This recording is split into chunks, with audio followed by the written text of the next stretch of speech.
അത് അൻവറിൻ്റെതായ സാധ്യതകളും സാഹചര്യമാണല്ലോ അൻവർ പറയുന്നത്. അതിനെ ഇത്തരത്തിൽ കാണേണ്ടതായിട്ടുണ്ടോ? അദ്ദേഹം അത് പറഞ്ഞിരിക്കുന്നു.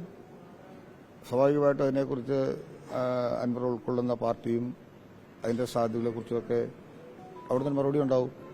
അതിപ്പം ഇതിനകത്ത് ഞാൻ എന്താണ് മറുപടി പറയുന്നത്?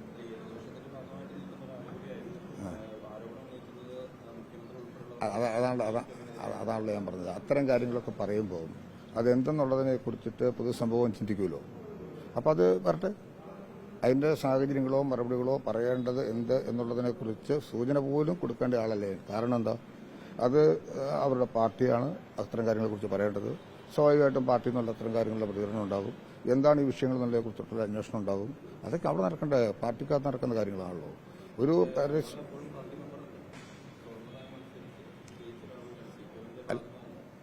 അതല്ല എന്ന് പറയുമ്പോഴും അദ്ദേഹം തന്നെ അത് വെളിപ്പെടുത്തുന്നുണ്ടല്ലോ. അദ്ദേഹം തന്നെ അത് പറയുന്നുണ്ടല്ലോ. അതെല്ലാം അൻവർ പറയുന്ന കാര്യങ്ങളല്ലേ. അതിനെ ഞാൻ എന്തിനാണ് നിഷേധിക്കുന്നത്? മുന്നണി എന്തിനു ബാധിക്കുന്നത്? എനിക്കിപ്പം മുഖ്യമന്ത്രിയെ സംബന്ധിച്ച് പറയുകയാണെങ്കിൽ ഈ തൊട്ടടുത്ത ദിവസം എനിക്ക് എൻ്റെ നിയോജക മണ്ഡലത്തിലെ എൻ്റെ ജില്ലയിലെ ഞാൻ കൈകാര്യം ചെയ്യുന്ന വകുപ്പിനെ സംബന്ധിച്ചിടത്തോളം എനിക്ക് വളരെ ജാഗ്രതയോടെ പോകാൻ കഴിയുന്നുണ്ട്.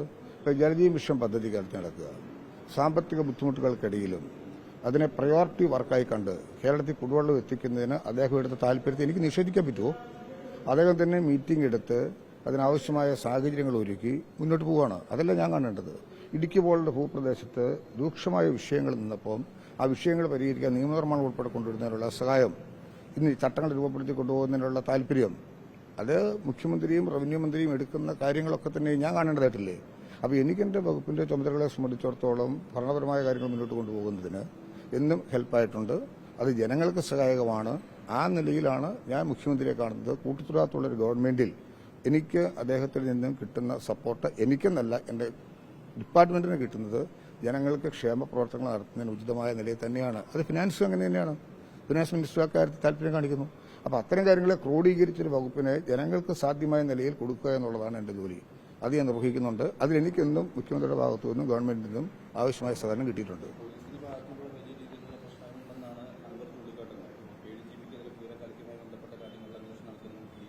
ഇതൊക്കെ ദിവസങ്ങളോളം കേൾക്കുകയാണല്ലോ. ഞാൻ എൻ്റെ പൊതുജീവിതത്തിൽ ഇത്തരം കാര്യങ്ങളോടൊന്നും അങ്ങനെ പറയുന്ന ഒരാളല്ല. എൻ്റെ കാരണം എനിക്ക് എൻ്റെ ജോലിയാണ് പ്രധാനപ്പെട്ടത്. ഞാനത് നിർവഹിക്കുന്നു. എൻ്റെ ഡിപ്പാർട്ട്മെന്റ് എന്തെങ്കിലും ചെറിയ പ്രശ്നങ്ങളുണ്ടെന്ന് ചൂണ്ടിക്കാണിക്കുന്ന പക്ഷം ഞാനത് തിരുത്താനും അല്ല മുന്നിട്ട് അത് പറഞ്ഞല്ലോ മുന്നിട്ട്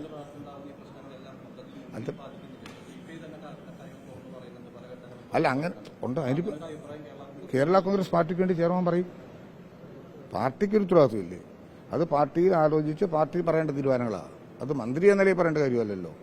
അത്തരം കാര്യങ്ങൾ പാർട്ടി തീർച്ചയായിട്ടും അത് പാർട്ടി തലത്തിൽ വരും. ഗവൺമെന്റിനെ സംബന്ധിച്ചിടത്തോളം എൻ്റെ ഡിപ്പാർട്ട്മെന്റിന്റെയോ വകുപ്പിന്റെയോ കാര്യങ്ങളിൽ ജനങ്ങൾക്ക് ക്ഷേമകരമായ പ്രവർത്തനങ്ങൾ നടത്തുന്നതിന് തടസ്സം വരാതെ സൂക്ഷിക്കുക എന്നുള്ളതാണ് എൻ്റെ ദൗത്യം. ഞാൻ എക്കാലത്ത് അത്രയല്ലേ ചെയ്തിട്ടുള്ളൂ. ഇനി മീഡിയയിൽ നിന്ന് പോലും ഒരു ചെറിയ വിഷയം എന്നെ അറിയിച്ചാൽ ഞാൻ അപ്പം തന്നെ അന്വേഷിക്കാറുണ്ട്. ബന്ധപ്പെട്ട പ്രശ്നങ്ങൾ പരിഹരിക്കാൻ ശ്രമിച്ചിട്ടുണ്ട്. അതൊക്കെയല്ലേ ചെയ്യേണ്ടതായിട്ടുള്ളൂ. അപ്പോൾ എന്തെങ്കിലും ഒരു വിഷയം ഉണ്ടായി എന്ന് വിചാരിച്ച് മൊത്തം എന്തോ പ്രശ്നമാണെന്ന് വിചാരിക്കേണ്ടതൊന്നുമില്ല.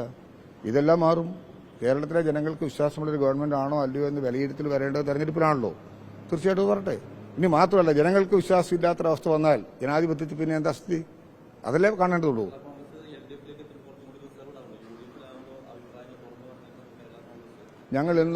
ഞങ്ങൾ എന്നും എക്കാലത്തും പറഞ്ഞിട്ടുണ്ട്. അത് ഞങ്ങളുടെ പാർട്ടിയെക്കുറിച്ചൊരു ബോധ്യമില്ല എന്നിട്ടാ. പിന്നെ ഞങ്ങൾ ഇത്തരം കാര്യങ്ങളിൽ നടുറോഡിലോ പൊതുസ്ഥാപനങ്ങളിലോ വിളിച്ചു പറയാറില്ല. അത് പറയേണ്ടടുത്ത് പറയുക. അതാണ് പാർട്ടി. പാർട്ടി കാര്യങ്ങൾ പാർട്ടി ചർച്ച ചെയ്യുക, മുന്നണി വരേണ്ട കാര്യങ്ങൾ മുന്നണി യോഗത്തിൽ ചർച്ച ചെയ്യുക എന്നുള്ളതല്ലാതെ പരസ്യ പ്രസ്താവനകൾ നടത്തി മുന്നണിക്ക് ദോഷം വരുന്ന കാര്യങ്ങൾ ചെയ്യുക എന്നുള്ളതല്ല.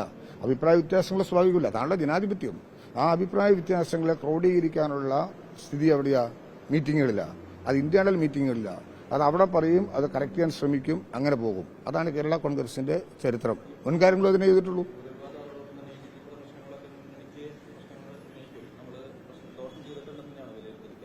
അല്ല, കേരള കോൺഗ്രസിന്റെ ചരിത്രം ആദ്യം പറഞ്ഞു കഴിഞ്ഞത്. അതെന്താന്ന് ഇപ്പം ഞാൻ വെളിപ്പെടുത്തിയപ്പോൾ ഞാൻ പോയി അവിടെ പോയി അഭിപ്രായം പറയേണ്ട കാര്യമുണ്ടോ? അതെന്താന്നുള്ളതിനെ കുറിച്ച് ആലോചിച്ച് അവിടെ പറയേണ്ട കാര്യങ്ങളാണ്. അത് അവിടെ ആലോചിച്ച് പറയാന്നുള്ളത് മാത്രമേ ഉള്ളൂ.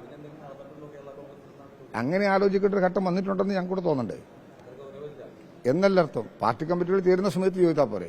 അടിയന്തര സാഹചര്യമായി വിലയിരുത്തപ്പെടുത്തി ഇപ്പം നാളെ രാവിലെ ചർച്ച ചെയ്യേണ്ട സബ്ജക്റ്റായി വന്നില്ല. അത് ചെയർമാൻ അതിന്റെ ഘട്ടം അനുസരിച്ച് പാർട്ടിയുടെ സ്റ്റിയറിംഗ് കമ്മിറ്റി യോഗം വിളിച്ചു ചേർക്കും. ആ സ്റ്റിയറിംഗ് കമ്മിറ്റി യോഗത്തിൽ ഇതിനുവേണ്ടി മാത്രമല്ല, ചർച്ച ചെയ്യപ്പെടുന്ന വിഷയങ്ങളുടെ അജണ്ടയായി ഇത്തരം കാര്യങ്ങൾ വന്നാൽ അതിനകത്ത് ചർച്ച ചെയ്യപ്പെടും എന്നുള്ളതിനപ്പുറത്തോട്ട് വേറെ കാര്യങ്ങളൊന്നുമില്ല.